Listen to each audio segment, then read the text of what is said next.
السلام علیکم بچوں، آج ہماری پروفٹ سیریز کی سیکنڈ ایپیسوڈ ہے جس میں ہم سنیں گے ایک ایسے نبی کی کہانی جو ایک بہت بڑی مچھلی کے پیٹ میں بھی اللہ کو یاد کرتے رہے۔ جی ہاں، یہ ہے وہ پیارے نبی حضرت یونس علیہ السلام۔ حضرت یونس علیہ السلام کو اللہ تعالیٰ نے ایک شہر کے لوگوں کی طرف نبی بنا کر بھیجا تھا۔ ان کا شہر نینوا کہلاتا تھا۔ وہاں کے لوگ بتوں کی پوجا کرتے تھے، اللہ کو نہیں مانتے تھے۔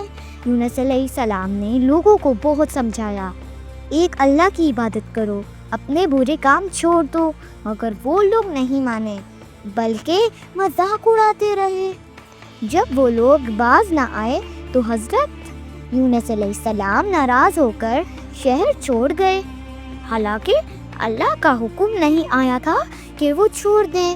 وہ ایک کشتی میں سوار ہوئے، لیکن اچانک دریا میں طوفان آ گیا، کشتی ڈوبنے لگی۔ سب لوگ گھبرا گئے۔ لوگوں نے کہا، ہم میں سے کوئی ایک ایسا ہے جس کی وجہ سے مصیبت آئی ہے۔ تو قرآن نکالا گیا، 3 بار نکالا اور ہر بار حضرت یونس علیہ السلام کا نام نکلا۔ حضرت یونس علیہ السلام سمجھ گئے کہ انہوں نے جلد بازی کی۔ وہ اللہ پر بھروسہ کرتے ہوئے دریا میں کود گئے۔ وہ لمحہ اللہ کے حکم سے ایک بہت بڑی مچھلی آئی اور حضرت یونس علیہ السلام کو کھا گئی، لیکن اللہ نے مچھلی کو حکم دیا انہیں نقصان نہ پہنچانا۔ بچوں، مچھلی کے پیٹ میں اندھیرا ہی اندھیرا تھا، اوپر سمندر، نیچے سمندر اور دریا میں مچھلی کا پیٹ۔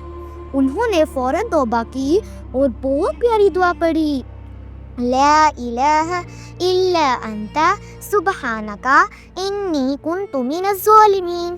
اللہ تعالیٰ نے ان کی دعا قبول کی اور مچھلی کو حکم دیا کہ یونس علیہ السلام کو ساحل پر پھینک دیں۔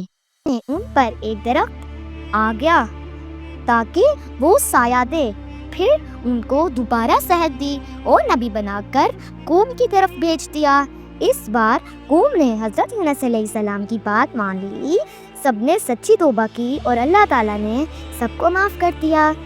چلے بچوں، دیکھیے ہمیں اس سٹوری سے کتنا اچھا سبق ملا ہے کہ جب ہم سے غلطی ہو جائے تو ہمیں ضرور توبہ کرنی چاہیے اور اللہ تعالیٰ ہمیں ضرور معاف کرتے ہیں۔